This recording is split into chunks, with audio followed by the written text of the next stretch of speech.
সমাজে অনেক মুসলমান আছে সারা জীবন শোনার পরেও বছরে দুদিনের বেশি নামাজ পড়ে না।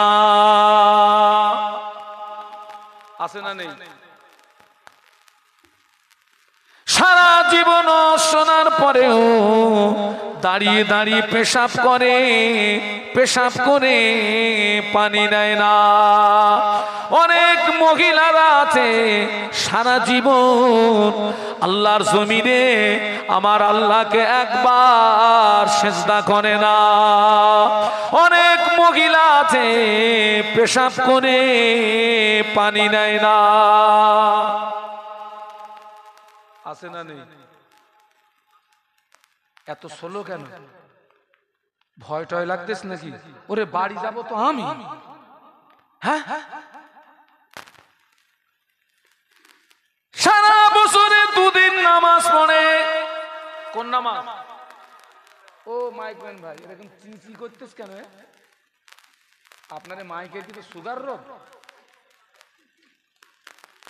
ওই দেখেন না,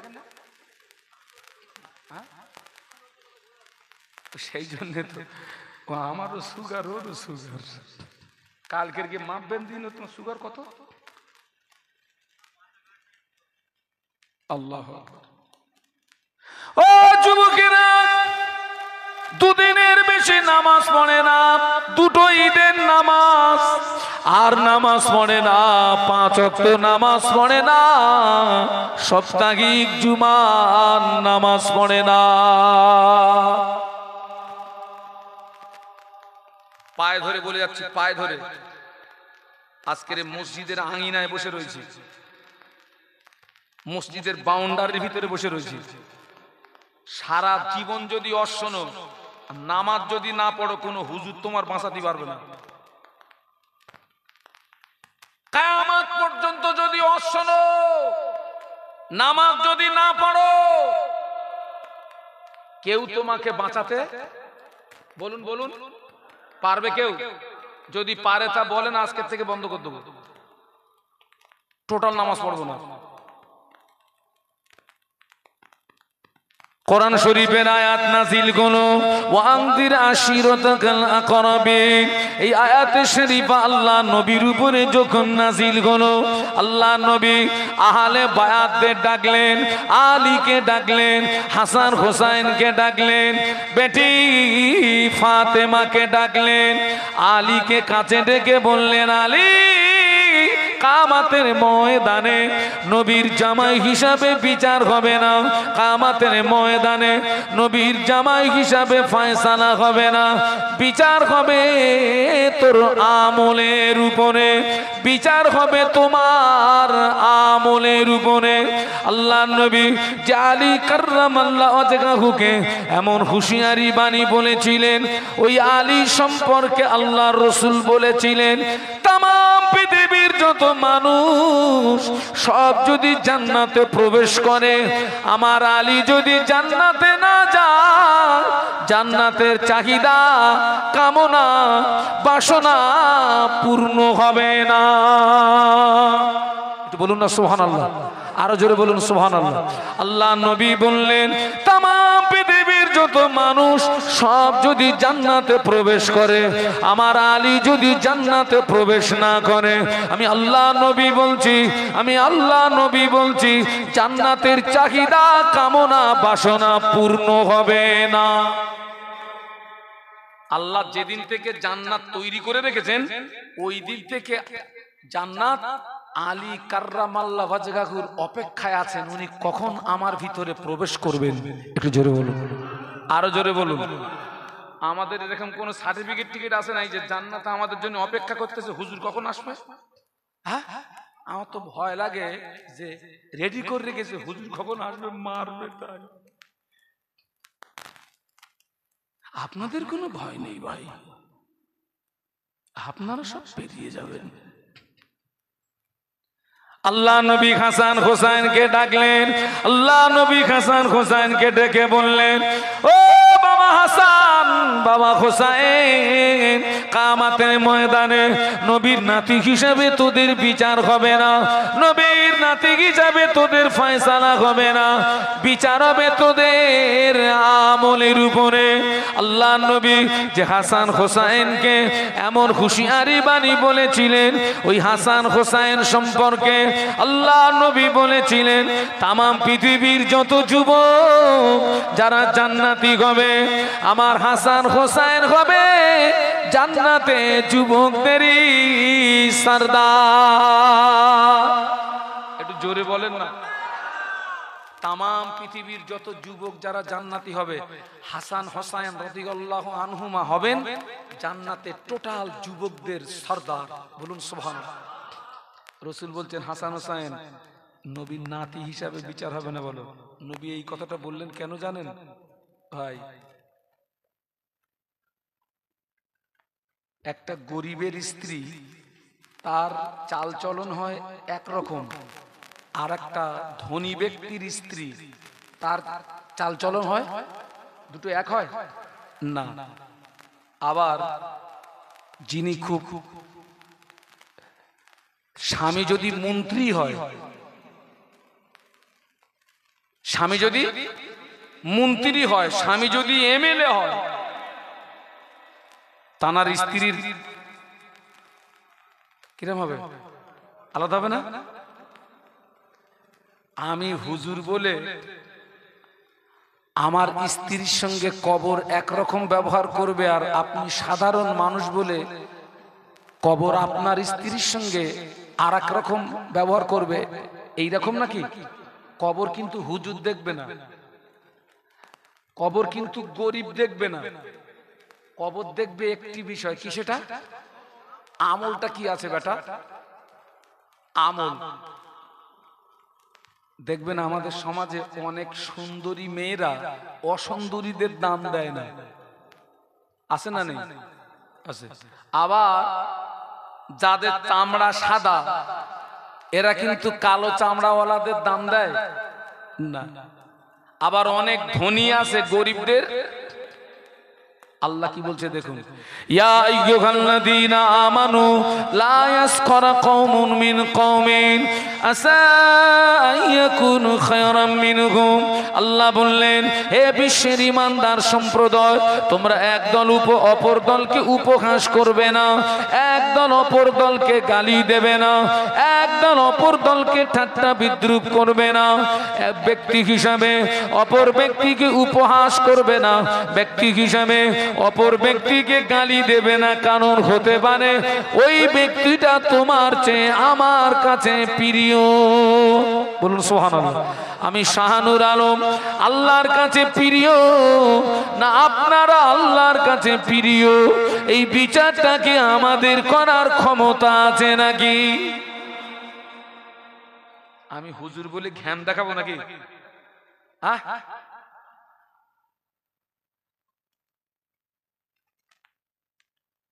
ও আমার মায়েরা, আপনি ধনী বলে গরিবকে উপহাস করতে পারবেন না, আপনি ধনী বলে গরিবকে ঠাট্টা বিদ্রুপ করতে পারবেন না, আপনি ধনী বলে গরিবকে গালি দিতে পারবেন না। কারণ হতে পারে গরিব মানুষটা তোমার চেয়ে আল্লাহর কাছে প্রিয়। শুধু তাই নয় বাবা, কিয়ামতের ময়দানে একজন ধনী ব্যক্তির 500 বছর আগে একটা গরিব মানুষ আল্লাহ পাকের দয়ার জান্নাতে চলে যাবে। ধনী ব্যক্তির কত বছর আগে? গরিব। ধনী ব্যক্তি জান্নাতে যাবে ঠিকই বাবা, কিন্তু এই 500 বছর তো হাসরের ময়দানে দাঁড়িয়ে থাকতে হবে। সেদিন সূর্যের মুখ হবে কটা? এখন একটাই, তাই বাড়ি এসি শুধু বলতে জোর দে জোর দে জোর দে। এখন কটা? তাও কত মাইল উপরে। সেদিন এই সূর্যের 12টা মুখ হবে, আরো 11টা বেশি হবে। আল্লাহু আকবার বলুন, জবান খুলে বলুন আল্লাহু আকবার। জমিনটা পুড়ে লাল তামা হয়ে যাবে। হাসরবাসীদের মাথার ঘিনু টকবক টকবক টকবক টকবক টকবক করে ফুটবে। ধনী ব্যক্তি জান্নাতে যাবে ঠিকই, কিন্তু এই হাসরের ময়দানে 500 বছর দাঁড়িয়ে থাকতে হবে, তারপরে জান্নাত। কিন্তু গরিব মানুষ 500 বছর আগে আল্লাহর দয়ার জান্নাতে চলে যাবে। আল্লাহু আকবার। কিন্তু আজকের আপনি সমাজ লক্ষ্য করুন, ধনী ব্যক্তি যদি অপরাধ করে তার অপরাধটাকে ধামাচাপা দেওয়া হয়, একটা গরিব যদি অপরাধ করে তার অপরাধের শাস্তি হয়। তার বাস্তব নমুনা দেখুন, তার বাস্তব নমুনা দেখুন। এই যে প্যালেস্টাইনের গাজার স্বাধীনতা সংগ্রামী হামাস গোষ্ঠী যারা, এরা ধনী না গরিব? বলুন বলুন, এরা গরিব। ইসরায়েলের তুলনায় এরা, আমেরিকার তুলনায় এরা খুবই নগণ্য। আজকের ওরা ধনী, এরা গরিব। এরা গরিব বলে, এরা ন্যায়ের উপরে সত্যের উপরে দাঁড়িয়ে, এরপরেও ওরা ধনী বলে, ওদের ক্ষমতা বেশি বলে, ওদের জনবল বেশি বলে আজকে তারা গরিবদের উপরে অত্যাচার করছে, গরিবদের উপরে স্টিম রুলার চালাচ্ছে। এর কোনো বিচার হবে না। কিন্তু এইটা যদি ঘুরিয়ে দেওয়া হতো, এইটা যদি হামাস গোষ্ঠীরা করতো, বিচার হতো না? হতো না? আমার কথা বুঝতে পারছেন বাবা? আহা, আপনি জানেন এই যে গরিবদের মূল্য নেই, এটা নবীর জমানা থেকে। কার জমানা থেকে বলেছি? একটু কথা বলুন। নবী পাকের জমানা থেকে। কিরকম? আল্লাহ রসুল যখন পৃথিবীতে আসলেন তখন একটা নিয়ম ছিল মক্কার, যে মা সন্তান প্রসব করতেন ওই মা তার বাচ্চাকে দুধ পান করাতেন না। দুধ পান করানোর জন্য কিছু ধাত্রী পাওয়া যেত। মক্কাতে অনেক সন্তান জন্মগ্রহণ করেছে। তায়েফের বনি সাদ গোত্রের একদল মেয়েরা, ওরা আসছে মক্কাতে ওই বাচ্চাদের সন্ধানে। তারা বাচ্চাদেরকে দুধ পান করালে তারা ওই বাচ্চার গার্জেনের কাছ থেকে তারা কি পাবে? উপঢৌকন পাবে, পুরস্কার পাবে। একদল নারীরা বেরিয়েছেন। এই কাফেলার একজন সাথী আছেন, তিনি হচ্ছেন ভাগ্যবতী মহিলা আম্মা হালিমাতুস সাদিয়া। তবে সমস্যা ঘটেছে একটা জায়গায়। হালিমাতুস সাদিয়া ছিলেন শারীরিক দিক দিয়ে খুব দুর্বল, এক কথায় হিষ্টপুষ্ট না। আবার তিনি যে সাওয়ারিতে আসছেন সেই সাওয়ারিটা ছিল দুর্বল, কিন্তু সঙ্গী সাথীদের সাওয়ারি ছিল সবল এবং তারা শারীরিক দিক দিয়ে খুব হিষ্টপুষ্ট। ওরা আগে পৌঁছে গেল। ওরা আগে মক্কাতে পৌঁছে ধনী ধনী লোকদের বাচ্চাগুলোকে সব ক্যাপচার করেছে। আমার নবী গরিব বলে, আমার নবী এতিম বলে, আমার নবীকে কেউ নেয় না। কারণ জানে এই এতিম বাচ্চাটাকে নিয়ে মানুষ করলে এর কাছ থেকে তেমন কিছু পাওয়া যাবে না। ওরা ধনী ধনী লোকের বাচ্চাগুলোকে ক্যাপচার করে ওরা তখন বাড়ির দিকে রওনা হয়ে গেছে। আর আম্মা হালিমাতুস সাদিয়া তখন সবে মাত্র মক্কা এসে পৌঁছেছে। এসে দেখেন এতিম মোহাম্মদ ছাড়া আর কেউ নেই। হালিমাতুস সাদিয়ার সঙ্গে ওনার স্বামী ছিলেন।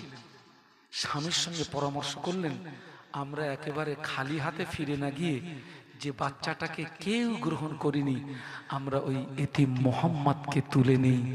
আল্লাহর যদি দয়া হয়, হয়তো ওই মোহাম্মদের ভিতরে আল্লাহ আমাদের জন্য রহমত আর বরকত লুকিয়ে রেখেছেন। একটু মহব্বতে বলুন। আম্মা জান হালিমাতুস সাদিয়া রাদিয়াল্লাহু আনহা বর্ণনা করেন, আমি হালিমা এতিম মুহাম্মাদের ঘরের ভিতরে যেই না প্রবেশ করেছি, আমার যেন মনে হলো আসমানের চাঁদ আমার কোলে ধরা দিয়েছে। আম্মা জান হালিমাতুস সাদিয়া বলেন, আমি এতিম মুহাম্মদকে কোলে নিয়ে আমার দুর্বল গাদার উপরে যেই না তুলে দিয়েছি, আমার দুর্বল গাদাটা এতিম মুহাম্মাদের সঙ্গে স্পর্শে সবল হয়ে গেল। আম্মা জান হালিমাতুস সাদিয়া বলেন, আমার সাথীরা যারা আগে বাড়িতে রওনা হলো, আমার সওয়ারিটা ওদের সওয়ারিকে ওভারটেক করলো, আমার সওয়ারি ওদের সওয়ারিকে ওভারটেক করলো। ওরা বলে, ও বুবু হালিমা, এ কি তোর সেই সওয়ারি নাকি যে সওয়ারিতে তুই এসেছিলি? বলে হ্যাঁ হ্যাঁ। বলে এটা যদি সেই গাধা হয়, আমাদের গাধাকে ওভারটেক করে কি করে? আমাদের গাধাকে ওভারটেক করে কি করে? তোর গাধা তো ছিল দুর্বল, তোর গাধা তো ছিল সেই। আম্মা জান বলেছিলেন, ও আমার বুবুরা, এই বাচ্চাটা এতিম বলে, এই বাচ্চাটা গরিব বলে তোরা কেউ কোলে নিলি না। আমি হালিমা এতিম মুহাম্মাদকে যেই না কোলে তুলে নিয়েছি, এতিম মুহাম্মাদের সংস্পর্শে আল্লাহ পাক আমাদের রহমত আর বরকতে ভরপুর করে দিয়েছে। ও আমার সাথীরা, এতিম মুহাম্মাদকে আমার দুর্বল গাদার উপরে যাই না তুলেছি, আমার দুর্বল গাদাটা সবল হয়ে গেল। মহব্বতে বলা যাবে না? নবীর দরবারে যারা বসে থাকতো ওরা ধনী না গরিব? নবীর দরবারে ওই ধনীরা কিন্তু ঠাট্টা করতো, দেখ মুহাম্মাদের দরবারে সব একেবারে সমাজের নগণ্য মানুষ, গরিবদের দাম ছিল না। আজকে সেই স্রোত আজও আছে না নেই? গরিবের দাম নেই বাবা, গরিব বিচার পায় না, গরিব বিচার পায় না। কোন কথা বলতে এই পর্যন্ত এসছি, অজ্ঞান হারিয়ে ফেলবেন না, আলেম ধ্বংস হয়ে যাবে। মনে আছে তো? ওটা কিন্তু আমার মেন রোড, আমি এখন কিন্তু কট লাইনে আছি। ওই আলেম ধ্বংস হবে, নাজাত পাবে কারা? মনে নেই? এই না বলতে পারলে লস করবো না। আমলকারী, আমলকারী। আহা, ও আমার মায়েরা, আপনি শিক্ষিত বলে অশিক্ষিতকে উপহাস করতে পারবেন না। আজকে সমাজে যারা শিক্ষিত বলে দাবিদার, ওরা অশিক্ষিতদের দাম দেয় না। আই শিক্ষিতর দল, তুই অশিক্ষিতকে দেখে ঘৃণা করতে পারবি না, কেননা ওই অশিক্ষিত মানুষটা হতে পারে আল্লাহর কাছে প্রিয়। বলুন সুবহানাল্লাহ। আমি গাদা গাদা জ্ঞান অর্জন করেছি, গাদা গাদা জ্ঞান অর্জন করেছি, আল্লাহ হাসিল করতে পারি নাই। আর একজন আকাট মূর্খ আল্লাহ হাসিল করে ফেলেছেন। এই দুজনের ভিতরে মূল্য বেশি কার? ওই আকাট মূর্খর দাম না? গাদা গাদা জ্ঞান অর্জন করেছি আমি, কিন্তু আমি আল্লাহ হাসিল করতে পারিনি। সুন্দরী নারীরা অসুন্দরীদের দেখে ঘৃণা করে। ও কোচপুকুরে সুন্দরী নারীরা, ও কোচপুকুরে সুন্দরী নারীরা, তুমি সুন্দরী বলে অসুন্দরীকে দেখে ঘৃণা করো না। হতে পারে ওই অসুন্দরী নারী তোমার চেয়ে আল্লাহর কাছে প্রিয়। বলুন সুবহানাল্লাহ। যাদের চামড়া সাদা, কালো চামড়ার লোক দেখে ঘৃণা করো না বাবা। হতে পারে ওই কালো চামড়াওয়ালা মানুষটা আল্লাহর কাছে প্রিয়। ও আমার ভাইরা, বাবাজি নবীর জানের দুশমন আবু জাহাল, আবু জাহালকে দেখতে ছিল কাশ্মীরি আপেলের মতো। আবু জাহালকে দেখতে ছিল বড় সুন্দর কাশ্মীরি আপেলের মতো, কিন্তু আবু জাহাল হলো জাহান্নামার কীট, আবু জাহাল হলো জাহান্নামার পোকা। হাফসি বেলাল হলেন কালো কয়লা, হাফসি বেলাল হলেন কালো কয়লা, অথচ হাফসি বেলাল হলেন আল্লাহ পাকের জান্নাতেরই মেহমান। মহব্বতে বলুন, আর একটু মহব্বতে বলুন। হ্যাঁ, অনেকে তো দেখেছি পুকুর ঘাটে বসে শুধু ডলতেছে। কি হবে তাই? হ্যাঁ, পরিষ্কার হবে তাই? সালদে ঢলতেছে ঢলতেছে, বুধু কোথাকার। হ্যাঁ,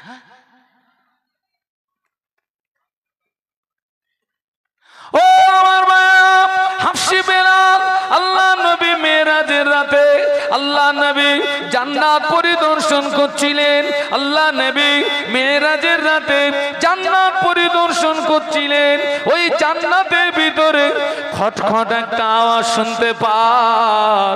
আল্লাহর নবীর সঙ্গে ফেরেশতা জিবরাইল আমিন আলাইহিস সালাম ছিলেন। আল্লাহ নবী বললেন, ইয়া আখি জিবরাইল, ও ভাই জিবরাইল সালাম, এটা কিসের আওয়াজ? এই আওয়াজটা কিসের আওয়াজ? আল্লাহর ফেরেশতা জিবরাইল আমিন বলেছিলেন, ইয়া রাসূলুল্লাহ, এটা অন্য কোনো আওয়াজ নয়, এই আওয়াজটা হলো আপনার হাফসি বেলালের পায়ের আওয়াজ। আল্লাহ নবী বললেন, ভাই জিবরাইল, আমি তো বেলালকে দুনিয়ায় দেখে এসেছি, জান্নাতে আওয়াজ কি করে আসলো? আল্লাহ নবী মেরাজ থেকে এসে একদিন বেলালকে ডাকলেন, বাবা বেলাল, কি ইবাদত করো বেলাল, কি আমল করো বেলাল? আমি রাসূলুল্লাহ, আমি জান্নাতের ভিতরে তোমার পায়ের আওয়াজ শুনতে পেয়েছি। বেলাল রাদিয়াল্লাহু আনহু বললেন, ইয়া রাসূলুল্লাহ, আমি ইবাদত তেমন কিছু করতে পারি না, তবে আমি সর্বক্ষণ পবিত্র খানাতে থাকার চেষ্টা করি। আল্লাহ কোরআনে বলেছেন, ইন্নাল্লাহা ইউহিব্বুত তাওয়াবিনা ওয়া ইউহিব্বুল মুতাতাহহিরিন। আল্লাহ তওবাকারীকে বড় ভালোবাসেন, পবিত্রতা অর্জনকারীকে বড়ই ভালোবাসেন। আরো জোরে বলুন সুবহানাল্লাহ। ও জওয়ানেরা, যুবকেরা, আল্লাহ নবী বেটি ফাতেমাকে ডেকে বললেন, মা, কিয়ামতের ময়দানে নবীর মেয়ে হিসাবে তোর বিচার হবে না মা, বিচার হবে তোর আমলের উপরে। অথচ হযরত ফাতেমার জীবনী খুললে দেখা যায়, নবীর কন্যা ফাতেমার জীবনে কোনোদিন তাহাজ্জুদের নামাজ কাজা ছিল না। ও ছেলেরা একটু জোরে বল না, আয় মোহাব্বতে বলো, কোন নামাজ কাজা নেই? আর আমার গা ফাতেমার খোঁজ লে দেখগে যা, এই আমার গা ফাতেমার খোঁজ লে দেখ, ঘ্যাম দেখাচ্ছে। কবরে যাও, তোমার গাপ কোটা করবে তোমার ঘ্যাম, তুমি ঢুকে দেখো।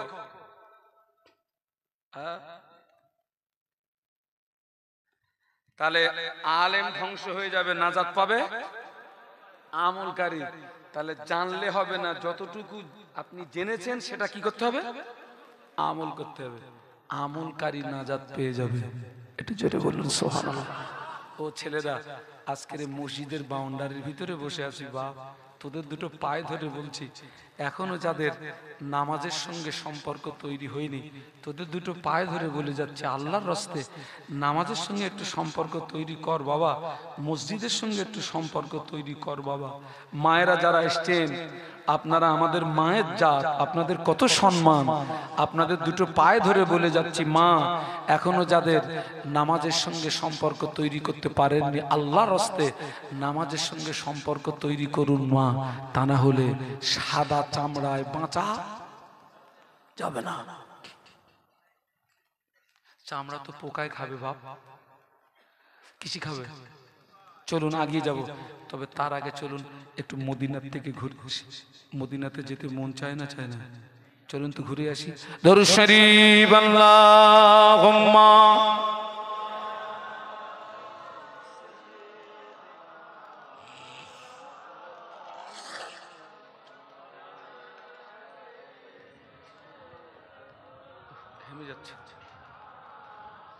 এতগুলো মানুষ, এতগুলো মানুষ, এতগুলো মানুষ, আর একটু জোরে পড়ি না, আল্লাহুম্মা সাল্লি আলা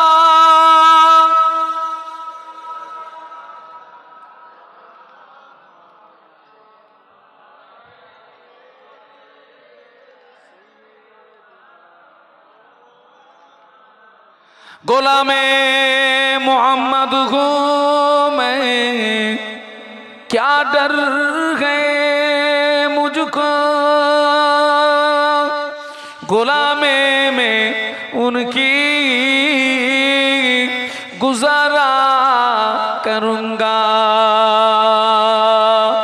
अजल से पड़ा हूँ मैं कदमों में उनकी, जुदाई न हरगिज़ गवारा करूंगा। अल्लाहुम्मा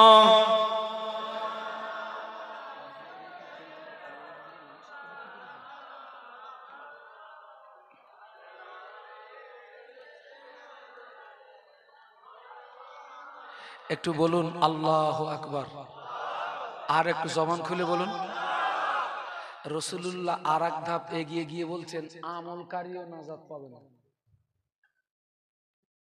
খোকা কালকে থেকে নামাজ কালাম পড়িসনি, বারণ করছি আপনাদের, নামাজ পড়ার দরকার নেই। রাসূল বলছেন আমলকারীও নাজাত পাবে না। আল্লাহ নবী বললেন আলা আমিলুনা কুল্লুহুম খালিকুনা ইল্লাল মুখলিসুন। আল্লাহ নবী বললেন সমস্ত আমলকারী ধ্বংস হয়ে যাবে, আমলকারী বরবাদ হয়ে যাবে, আমলকারী নাস্তে নাবুদ হয়ে যাবে। কেবলমাত্র যারা ইখলাসের সঙ্গে খুলুসিয়াতের সঙ্গে লিল্লাহ আল্লাহকে রাজি করানোর জন্য, আল্লাহকে খুশি করানোর জন্য যারা আমল করবে, ওই আমলকারীরাই নাজাত পেয়ে যাবে। আপনি নামাজ পড়েছেন, আপনার উদ্দেশ্য হলো লোকে আপনাকে নামাজি বলবে, তাই ওই নামাজিটা ধ্বংস হয়ে যাবে। আপনি রোজা রেখেছেন, আপনার উদ্দেশ্য হলো লোকে আপনাকে রোজাদার বলবে, তাই ওই রোজাদার ধ্বংস হয়ে যাবে। আপনি দান করেছেন, আপনার উদ্দেশ্য হলো লোকে আপনাকে দানি বলবে, তাই ওই দানিটা ধ্বংস হয়ে যাবে। আপনি বাবাজি আপনি হজ করেছেন, আপনার উদ্দেশ্য হলো লোকে আপনাকে হাজি বলবে, তাই ওই হাজিটা ধ্বংস হয়ে যাবে। আমল করার পরেও কেন নিয়ত খারাপ? হ্যাঁ গা, লোক দেখানো নামাজি, লোক দেখানো রোজাদার, লোক দেখানো হাজি আছে না নেই? আছে। এখানে যদি হাজির কথা বলি, যদি কেউ হাজি থাকেন রেগে যান না, বলো আমি বলো ডবল হাজি। এখন কত হাজি বেড়ে গেছে বলেন দিন। সব হাজি ভালো না, আবার সব হাজি খারাপও না। সব হাজি ভালো না, আবার সব হাজি খারাপ না। মাদ্রাসার জন্য কালেকশন করতে গেছি, মাদ্রাসার জন্য আপনার কালেকশনে গিয়েছে, তো সেই লোকটা সবে হজ থেকে ফিরেছে। এখন ওই টাকা দিলে কি দিতে হয়? বিল। এখন সেই বিলি আল হাজ লেখা হয়নি। কি লেখা হয়নি? আল হাজ। বলতে টাকা দেবো না, টাটকা ঘুরিয়ে আসলাম। হ্যাঁ টাটকা সমাজের হজ কবুল হয় না। হজ কবুলিয়াতের শর্ত হলো তিনটি। কটা? আর একটু জোরে বলতে হবে। এক নাম্বার শর্ত হলো নিয়তটা খাঁটি হওয়া। দুই নাম্বার শর্ত হলো টাকাটা হালাল হওয়া। তিন নাম্বার শর্ত হলো কারোর হক ফাঁকি না মারা। এই তিনটে শর্ত কি কি বলেছি বাবা? এক নাম্বার নিয়ত খাঁটি হওয়া, দুই নাম্বার টাকা, তিন নাম্বার। এখন একদল হাজি বেরিয়েছে, বুনির ফারাজ মেরেছে 10 লাখ। কত? হজে খরচ 5 লাখ। হজ হবে, গুনাহ মাফ হবে, 5 লাখ লাভ হবে। হজ হবে, গুনাহ মাফ হবে, 5 লাখ লাভ হবে। কেননা খানায় কাবা শরীফের গায়ে একটা পাথর সেট করা, ওই পাথরটি নাম হলো হাজরে আসওয়াদ পাথর। ওই পাথরে চুমা দিলে জীবনের গুনাহ মাফ হয়ে যায়। আর একটু জোরে বলুন, আরো জোরে বলুন। ওই পাথরে চুমা দিলে জীবনের গুনাহ মাফ হয় ঠিকই, সব গুনাহ মাফ হয় না। এই খোকা, ওই পাথরে চুমু দিলে গুনাহ মাফ হয় এটা ঠিকই, তবে সব গুনাহ, আচ্ছা কোন কোন গুনাহ মাফ হয়? একদম ওইটা হচ্ছে মদ্দা কথা। এই খোকা, মদ্দা বুঝিস? হ্যাঁ, মদ্দা বোঝো না? ওইটা হলো মদ্দা কথা। আপনি নামাজ ছেড়ে দিয়েছেন, রোজা ছেড়ে দিয়েছেন, মিথ্যা কথা বলেছেন, পাথরে চুমা দিলে নামাজ কাজা করার গুনাহ মাফ হতে পারে, রোজা ছেড়ে দেওয়ার গুনাহ মাফ হতে পারে, মিথ্যা কথা গুনাহ মাফ হতে পারে, বুনের ফারাজ মারা গুনাহ মাফ হয় না। ও তো পাথরে চুমা নয়, ও যদি কাবা শরীফ তুলে বাড়িও আনে গুনাহ মাফ হবে না। আমারে বলো, অনেকে দেখতে পারে না, বলো ওইরাম গালাগালি দেয়।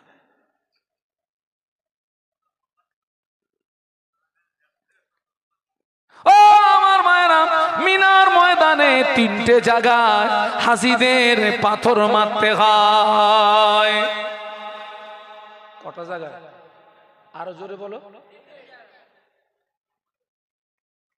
বড় শয়তান, মেজো শয়তান, ছোট শয়তান। আমাদের মধ্যে অনেকে বলে কাবায়, আপনার এই মক্কায় শয়তান বাঁধা রয়েছে, তাই হাজিরা গিয়ে সব শয়তানের কি করে না। খোকা, ওখানে কিন্তু শয়তান বাঁধা নেই। আল্লাহ পাক শয়তানকে একটা সময় বাঁধে। কোন সময় বলেন দিন? ওই রমজান মাসে শিকল দিয়ে বাঁধে। আর ওই যে মক্কায় শয়তান বাঁধা, এর ব্যাকগ্রাউন্ডের ইতিহাস হচ্ছে মূলত ওখানে শয়তান বাঁধা নেই। হযরত ইব্রাহিম খলিলুল্লাহ আল্লাহর হুকুমে বেটা ইসমাইলকে যখন কুরবানি করতে নিয়ে যাচ্ছিলেন মিনার ময়দানে, ওই 3টে জায়গায় ইবলিস ধোঁকা দিয়েছিল। আর ওই 3টে জায়গায় আল্লাহর পয়গম্বর ইবলিসকে আঘাত করেছিল। সেই পয়গম্বরের স্মৃতি রক্ষার্থে হাজিদের ওই 3টে জায়গায় পাথর মারতে হয়। মূলত পাথরটা মারো এই নিয়েতে যে এই পাথরের আঘাতে যেন আমার নফসের শয়তানি ধ্বংস হয়। ও আল্লাহ, সেখানে গিয়ে দেখি অনেকে পাথর বাঁধতে জুতো খুলেছে। জুতো জুতো ও মনে করেছে এই মানে শয়তান মেরে বাড়ি যাবো, জুতো খুলে। ওই পাথরের সাইজ হবে ছোলার মতো। কিসের মতো বলেছি?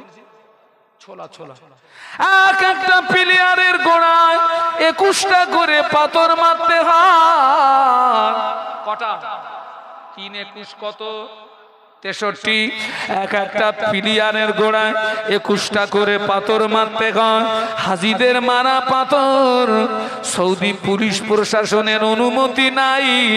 হাজিদের পাথর তুলে নিয়ে যাবে, হাজিদের পাথর সরিয়ে দেবে না, না হাজিদের পাথর সরানো হয় না, হাজিদের পাথর তুলে নিয়ে যাওয়া হয় না।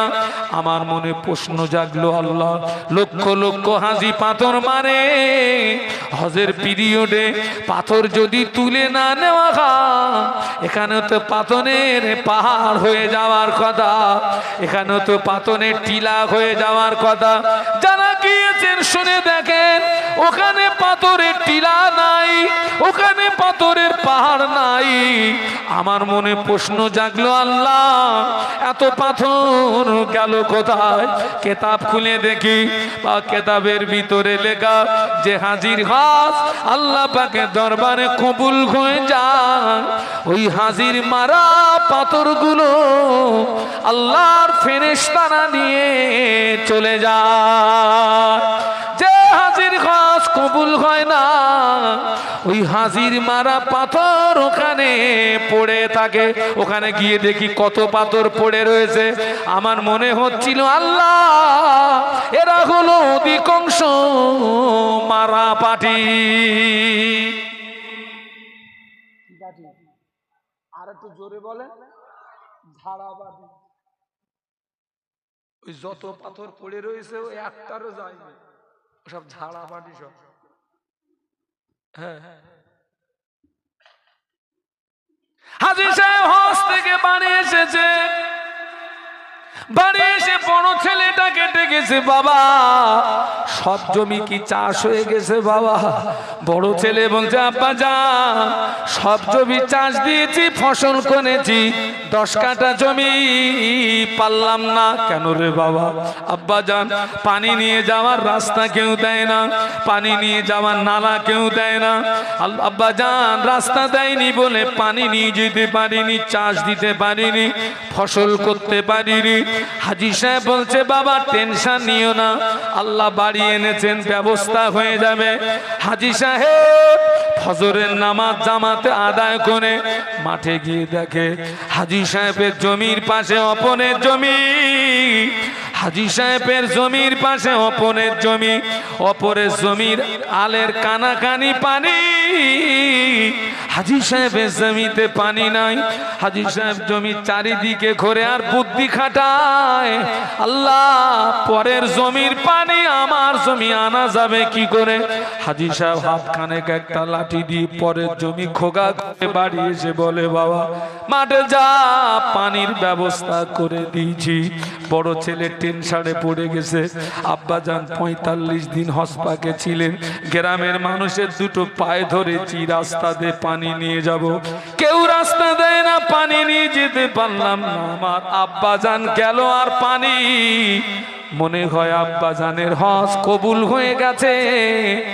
মক্কায় যে জমজমের পানি পাওয়া যায় কানেকশন লাগিয়ে দিয়েছে। আব্বা কি জমজমের পানি? আব্বা বলে, না রে বেটা, পরের জমির আল খোকা করে বাড়ি এসেছি, পরের জমির পানি আমার জমিতে। বড় ছেলে জিভে কামড় দিয়ে বলে, আব্বা 5 লাখ টাকা খরচ করে হজে পাঠালাম, টাকাগুলো কি খোগায় দিয়ে বাড়ি আসলে এ হাজির হজ কবুল হয় না।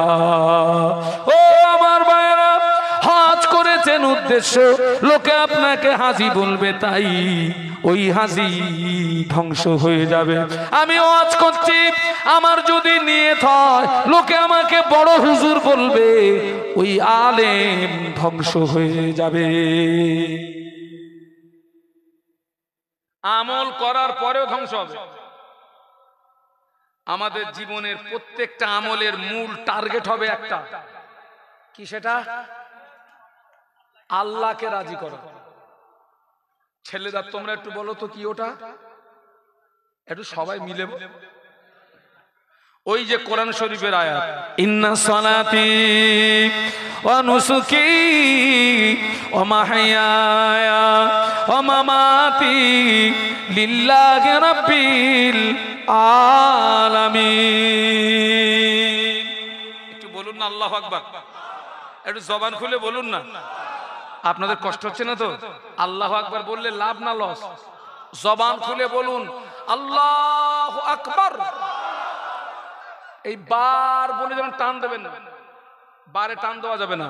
আল্লাহু আকবার, জবান খুলে বলেন আল্লাহু আকবার। আল্লাহ আমাদের ইবাদতকে কবুল করুন, বলুন আল্লাহুম্মা। একটু মহব্বতের সঙ্গে বলুন আল্লাহুম্মা। আমি সেই জন্য বলি বাবা, আমল কম হোক, সলিড হোক, লাভ আছে।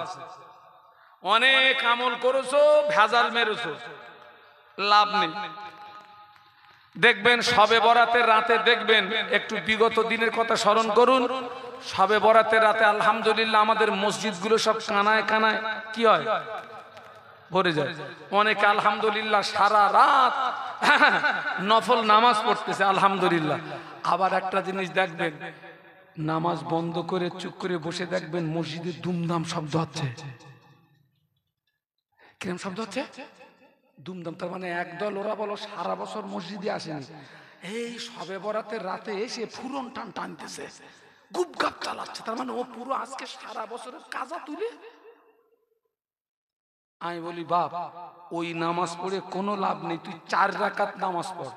নফল নামাজ 4 রাকাত পড়, ইতমিনানের সঙ্গে পড়, খুশুর সঙ্গে পড়ো। ওই 4 রাকাত নামাজই কিয়ামতের ময়দানে নাজাতের ওসিলা হয়ে যেতে পারে। একটু জোরে বলুন। আর ফুরনে পড়লি ও কোনো ধরায় আসবে না। রাগটা হচ্ছে না তো, ধরায় আসবে না। আমল কম হোক, খাঁটি হোক, কম খাই, মালটা হালাল খাই। কেন? হালাল খেলে শরীর ভালো থাকবে, ইবাদত আমলগুলো কবুল হবে। একটু জোরে বলুন সুবহানাল্লাহ। আরো জোরে বলুন। আর জানবেন খাঁটি আমলের এত দাম, কেউ যদি জীবনের একটা খাঁটি আমলের ওসিলা দিয়ে দোয়া চায়, আল্লাহ পাক ওই খাঁটি আমলের ওসিলায় তার জীবনের বড় বড় বিপদ মুসিবত থেকে আল্লাহ তাকে বাঁচিয়ে দেয়। একটু জোরে বলুন। আরো জোরে বলুন। আমার ছেলেরা, জওয়ানেরা, মায়েরা, বোনেরা প্রত্যেককে বলে যাচ্ছি, আমল কম হোক, খাঁটি হোক, আল্লাহ পাকের রহমত হবে। একটা খাঁটি আমলের কত দাম দেখেন। বনি ইসরাইলের 3 জন ব্যক্তি আল্লাহর জমিনে সফরে বেরিয়েছেন, আল্লাহর জমিনে ভ্রমণে বেরিয়েছেন। প্রতিমধ্যে ঝড় বৃষ্টি তুফান শুরু হলো। ওই 3 জন ব্যক্তি ঝড় বৃষ্টি তুফান থেকে বাঁচার জন্য একটি গুহার ভিতরে আশ্রয় নিল। দেখতে পাওয়া যায় বিশাল একটি পাথর গড়াতে গড়াতে ওই গুহার মুখটা এসে আটকে গেল। 3 জন ব্যক্তির জীবন যাওয়া ছাড়া কোনো গতি নাই, 3 জন ব্যক্তির জীবন যাওয়া ছাড়া কোনো রাস্তা নাই। ওই 3 জন ব্যক্তি একে অপরের সঙ্গে পরামর্শ করে এই কঠিন মুসিবত থেকে বাঁচার রাস্তা হলো একটি, আমাদের জীবনে যদি নেক আমল থাকে, খাঁটি আমল থাকে, ওই নেক আমলের উসিলা দিয়ে দোয়া চাই।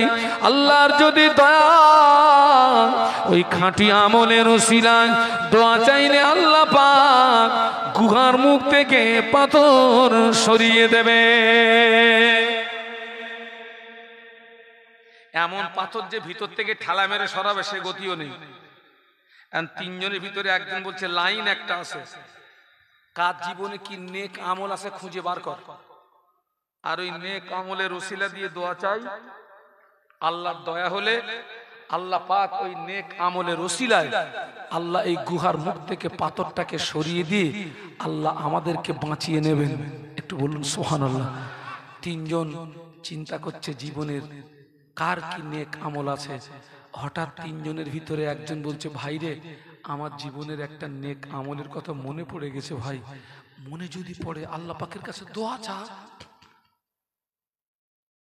3 জনের ভিতরে একজন ব্যক্তি হাত তুলে দোয়া চায়, ও রব্বুল আলামিন, আল্লাহ পাক, আল্লাহ পাক, আমি আমার চাচাতো বোনের সঙ্গে জেনা করার জন্য, আমার চাচাতো বোনের সঙ্গে ব্যভিচার করার জন্য, আমার চাচাতো বোনের উরুদ পর্যন্ত উঠে গিয়েছিলাম, আমার চাচাতো বোনের জানু পর্যন্ত উঠে গিয়েছিলাম।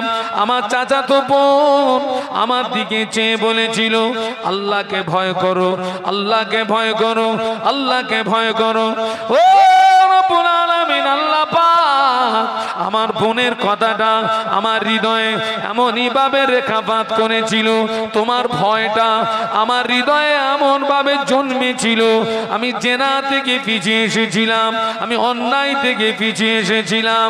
ও রব্বুল আলামিন, আল্লাহ পাক ওই আমলটা যদি তোমাকে রাজি করানোর জন্য করে থাকি, ওই আমলটা যদি তোমাকে খুশি করানোর জন্য করে থাকি, আজ বিপদে পড়েছি, মুসিবতে পড়েছি, গুহার মুখ থেকে পাথরটা সরিয়ে দাও।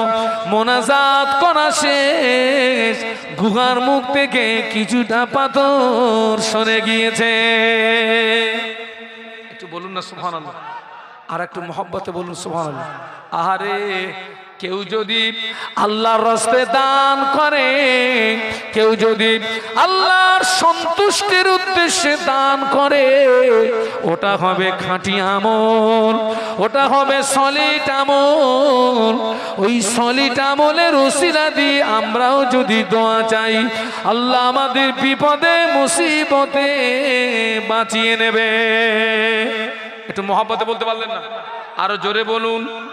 কালকের একটা বিশ্বস্ত সংবাদ সূত্রে আমি জানতে পারলাম হামাস গোষ্ঠীদের সঙ্গে ইসরায়েলের যুদ্ধ হচ্ছে। ইসরায়েলের সৈন্যদের ভিতরে একজন সৈন্য মন্তব্য করেছেন, বাবাজি ওরা তো ইহুদি, ওরা ইহুদি।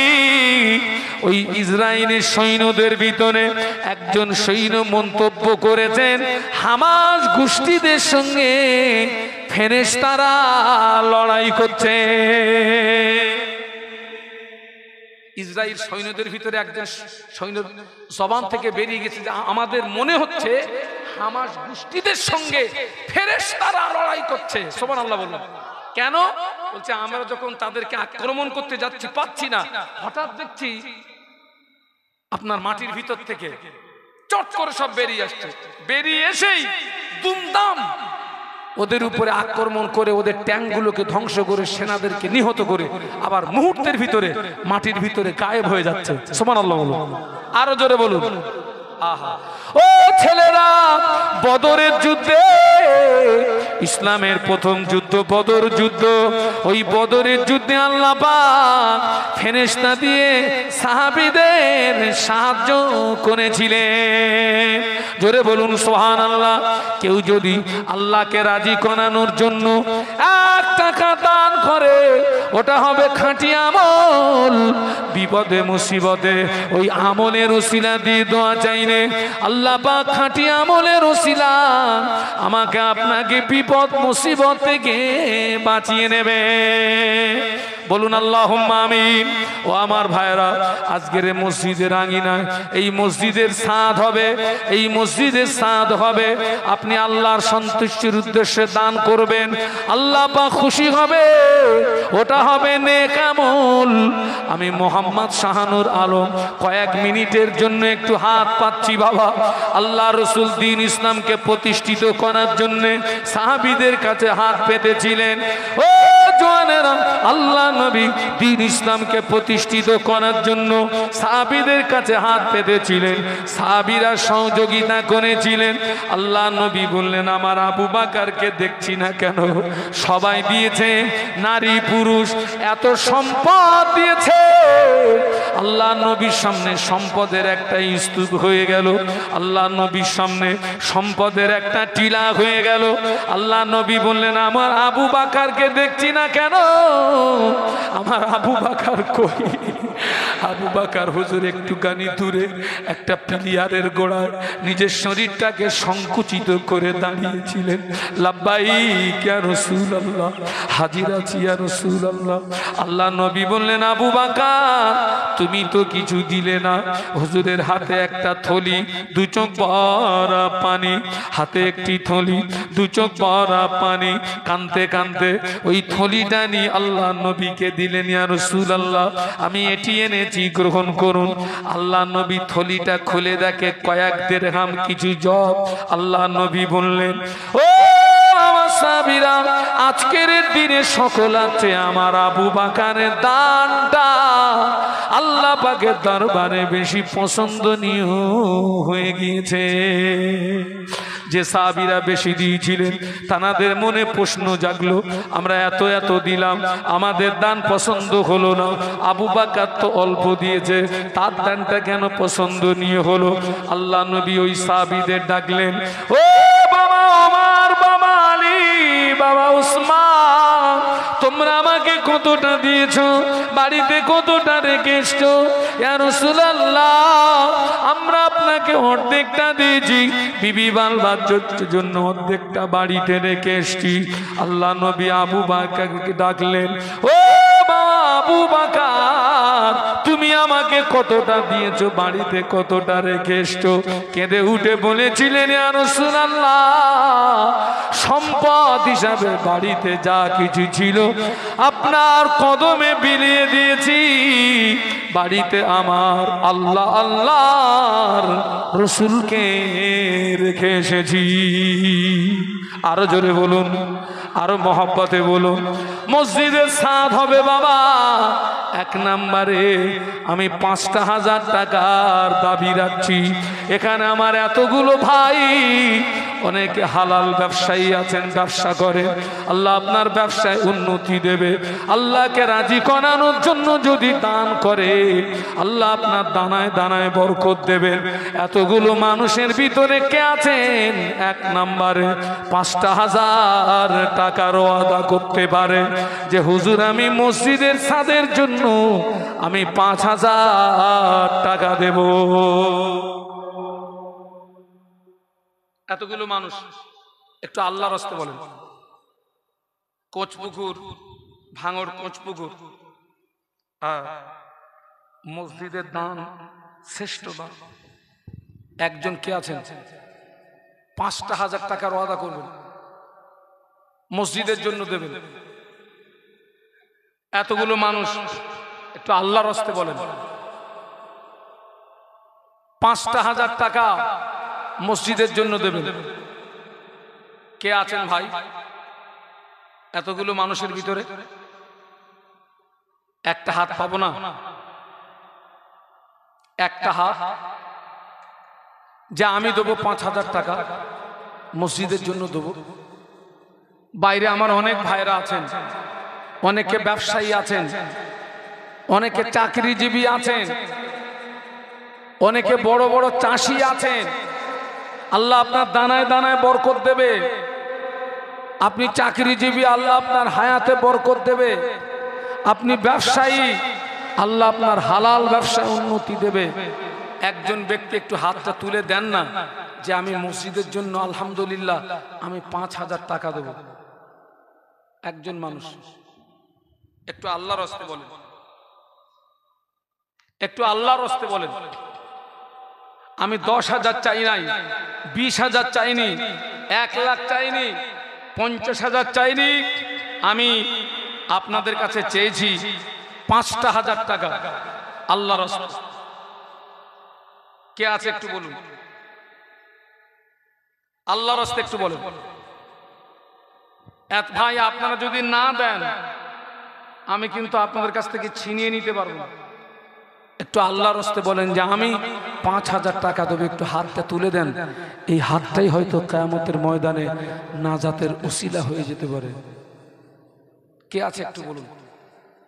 ৫,০০০ টাকা আল্লাহর কোনো বান্দা হবে না? এতগুলো মানুষের ভিতরে কেউ নেই?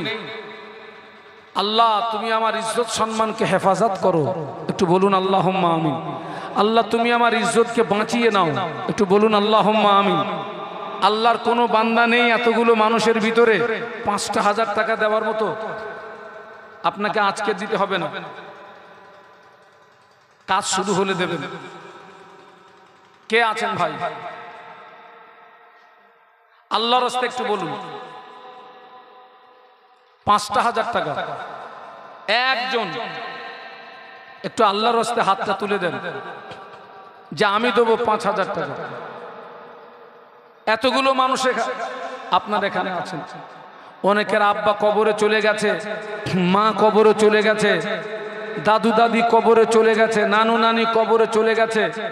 আব্বা মা জীবিত থাকলে আব্বা মায়ের পিছনে একটা পয়সা খরচ হতো, দাদু দাদি বেঁচে থাকলে দাদু দাদির পিছনে একটা পয়সা খরচ হতো।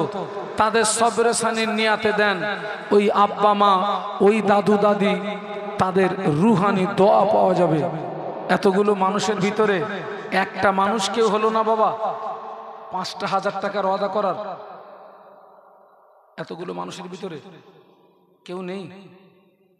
আহারে আপনি মসজিদের জন্য দেবেন আলহামদুলিল্লাহ। ভাইটার নাম কি? এখানে কি কেউ দিচ্ছে? আলহামদুলিল্লাহ। দেখেছেন আল্লাহ পাক দোয়া কবুল করেছেন। একটু আলহামদুলিল্লাহ বলেন। আমি চেয়েছিলাম কজন, এই দেখেন ড্র ড্র হয়ে গেছে। এদিকে একজন ওদিকে একজন। দুজনের নাম বলেন তো। আবু জাফর মোল্লা মসজিদের কেশিয়ার, আর একজন মিজানুর রহমান। কোথায় বাড়ি? এখানে। দাদু নেই, দাদু নেই। এই হচ্ছে নাতি। শুধু দাদুর মাল নো বা দাদুর জন্য কিছু করবা না? তাকবীর দেন তো, নারায়ে তাকবীর। আপনারা খুশি না বেজার? কিরাম খুশি, একটু খুশি তাকবীর দেন তো, নারায়ে তাকবীর। দাতাগণ বলুন জিন্দাবাদ। 5000 করে দুইজনা বলুন নারায়ে তাকবীর, নারায়ে তাকবীর। আল্লাহ পাক দুইজনের ওয়াদা কবুল করুন, দুইজনে মুনাজাত পুরা করুন। আল্লাহ পাক যে নিয়াতে দিয়েছেন নিয়াত আপনি কবুল করুন। আমার একজন ভাই দাদু সবরে সানি নিয়াত করেছেন, আল্লাহ পাক এই সওয়াব তার দাদুজির পৌঁছে দিক। তার দাদুজির কবরে কোনো কারণবশত যদি আযাব হয়, আযাবে কবর মাফ করে দিক। মুর্দাদের কবরগুলো জান্নাতের নূর দি গুলজার করে দিন, বলুন আমিন। উনি বলেছেন সমস্ত মানুষ ধ্বংস হবে, আলেম নাজাত পাবে, আপনাদেরকে বাঁচানো হবে। হাসান বিন সাবিত রাদিয়াল্লাহু আনহু বলেছিলেন, ইয়া রাসূলুল্লাহ, হাবিবাল্লাহ, আটার খামিরের ভিতরে একটি চুল যদি পড়ে যায়, ইয়া রাসূলুল্লাহ, হাবিবাল্লাহ, আটার খামিরের ভিতরে একটি চুল যদি পড়ে যায়, ওই চুলটাকে যদি টেনে বার করে না হয়, ওই চুলের গায়ে যেমন আটা লাগতে পারে না, ওই চুলের গায়ে যেমন আটা লাগা অসম্ভব। আমি কম তুলে তালাওয়াত চালাচ্ছি ঠিকই, আমি গোত্র তুলে তালাওয়াত চালাচ্ছি ঠিকই, ইয়া রাসূলুল্লাহ, হাবিবাল্লাহ, আমি আপনাকে ওই রকমই চুলের মতো টেনে বার করে নেব। আমার তলোয়ারের রাস আপনার গায়ে লাগবে না।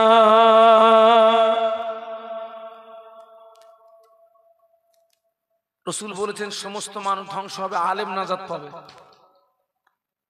আলেমের বাংলা মানে জ্ঞানী। 5 ওয়াক্ত নামাজ পড়তে হবে, রমজান শরীফের ফরজ রোজা রাখতে হবে, টাকা থাকলে দিতে হবে, বোনের ফারাজ মারা যাবে না, ভাইয়ের হক মারা যাবে না, মদ পান করা যাবে না, সুদ খাওয়া যাবে না, তাস খেলা যাবে না, গাঁজায় দম দেওয়া যাবে না, পরের মাল জবরদখল করা যাবে না। এই জ্ঞানগুলো আপনাদের প্রত্যেকের আছে না নেই? আছে না? তাহলে আপনাদের যদি থাকে, আপনারাও কি আলেম? বাবা শুধু আলেম না, আপনারা মুফতিও বটে। হ্যাঁ, আমি তো বলি যদি আপনাদের কোনো ফতোয়া ফারাজের দরকার হয়, এলাকার কোনো মুফতি সাহেবের কাছে যাবেন না, ফুরফুরা শরীফেও যাবেন না, বারণ করে দিচ্ছি। ওই সাদা কাগজে বায়ান লিখে এলাকায় সবচেয়ে যেখানে বড় চার দোকান আছে, মাল ওখানে রেখে আসবেন। এই চার দোকানে মুফতি থাকে না, থাকে না? বাপরে বাপ, বড় বড় মুফতি সব। শরীয়তের মুফতিদের ফতোয়া দিতে গেলে বেরেন ঘামাতে হয়, আর চার দোকানে যে মুফতি থাকে ওরা ফতোয়ার হাফেজ। ওরে শয়তান, কত বড় ফতোয়া দেবে, ফাটাফাট মেরে দেবে। তাহলে নবীর হাদিস অনুযায়ী আপনারাও আলেম, নবীর হাদিস অনুযায়ী আপনারাও নাজাত পেয়ে গেলেন। একটু জোরে বলুন, একটু মহব্বতে বলা যাবে না? কিন্তু রাসূলুল্লাহ আরেক ধাপ এগিয়ে গিয়ে বলছেন আলেম নাজাত পাবে না। একটু আগে কি বলেছেন? পাবে। এবারে এক ধাপ এগিয়ে গিয়ে বলছেন আলেম নাজাত পাবে না।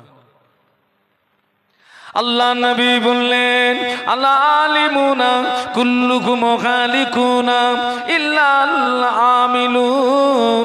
আল্লাহ নবী বললেন সমস্ত আলেম ধ্বংস হয়ে যাবে, আলেম নাস্তে নাবুদ হয়ে যাবে, আলেম নাজাত পাবে না, আলেম রেহাই পাবে না, আলেম ধ্বংস হয়ে যাবে, আলেম বরবাদ হয়ে যাবে। কেবলমাত্র আমলকারীরাই নাজাত পেয়ে যাবে। কারা? জানলে হবে না, ওটা বাস্তবে কি করতে হবে? জানার নাম আলেম না, মানার নাম কি? কথা বলে না তো বুঝি কি? আমরা জেনে ভূত লেকিন মানি না। আচ্ছা ভাই, 5 ওয়াক্ত নামাজ পড়তে হবে, এটা কোন পুরুষ আর কোন নারী জানে না? সবাই জানে তো, সবাই মানে পড়ে। মসজিদ সংলগ্ন মাহফিল হচ্ছে বাপ, মসজিদে কি হয়? আল্লাহর ইবাদত হয়তো, নামাজ হয়তো। আজকে লক্ষ্য করুন, এই দেখেন আলেম, দেখেন আমার